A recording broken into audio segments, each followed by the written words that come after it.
क्या middle east के इतिहास का सबसे बड़ा मोड़ आ चुका है?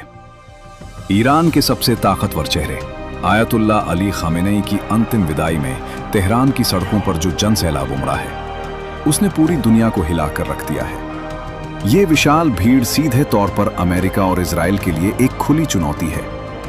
लेकिन हमेशा की तरह इस बड़े मौके पर भी पश्चिमी मीडिया ने अपनी तरफ से दावे और मनगढ़ंत कहानियां गढ़ना शुरू कर दिया है। ईरान के नए लीडरशिप और वहां के अंदरूनी हालातों को लेकर वेस्टर्न मीडिया कई तरह के प्रोपेगेंडा फैला रहा है।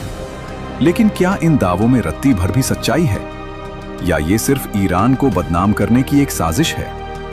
आज अल ज़ोरिया टीवी पर हम पश्चिमी मीडिया के इन दावों का पूरा सच डिकोड करेंगे, क्योंकि हम उनकी हर बात पर आंख बंद करके भरोसा नहीं करते।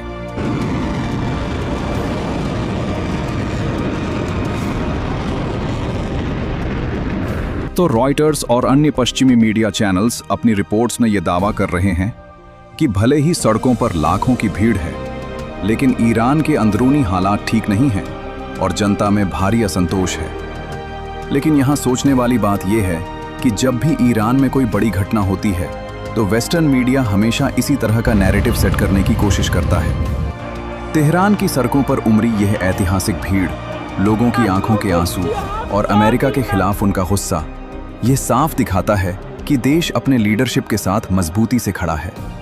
इसलिए पश्चिमी मीडिया के इस दावे को पूरी तरह सच मान लेना एक बहुत बड़ी भूल होगी।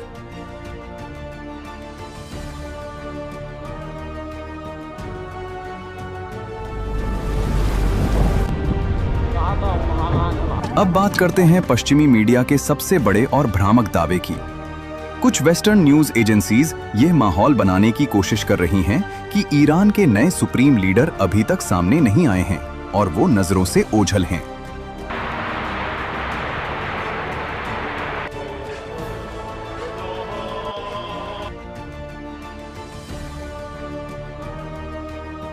लेकिन सच तो यह है कि ईरान के नए सर्वोच्च नेता पूरी गरिमा के साथ जनाजे की प्रक्रिया में शामिल हुए हैं और उन्होंने देश की कमान संभाल ली है।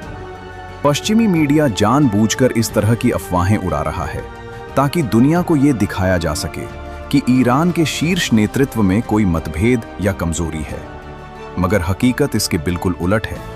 ईरान का नया नेतृत्व पूरी तरह से एक्टिव है और देश को आगे ले जाने के लिए तैयार है।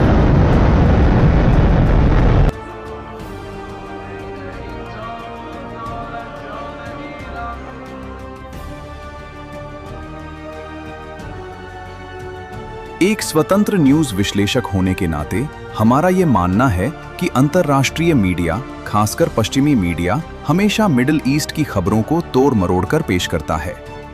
उनका मकसद सिर्फ एक ही होता है, अपने विरोधी देशों में अस्थिरता दिखाना और वहां के नागरिकों का मनोबल तोड़ना।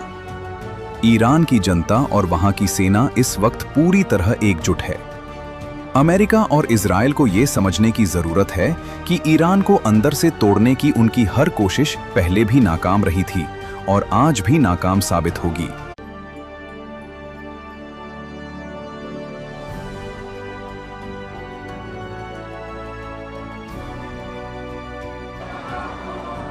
तो निष्कर्ष ये है कि खामनेई साहब के जाने के बाद ईरान कमजोर नहीं हुआ है, बल्कि एक नए संकल्प के साथ खड़ा है। पश्चिमी मीडिया चाहे जितने भी दावे कर ले, ग्राउंड रियलिटी यही है कि ईरान का नया लीडरशिप देश को मजबूती से संभाल रहा है।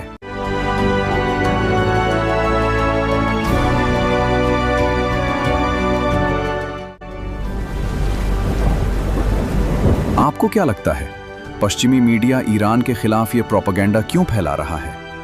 अपनी राय कमेंट बॉक्स में जरूर लिखें। ऐसी ही निष्पक्ष और सच्ची जियोपॉलिटिकल खबरों के लिए अल ज़ोरिया टीवी को अभी सब्सक्राइब करें। जय हिंद।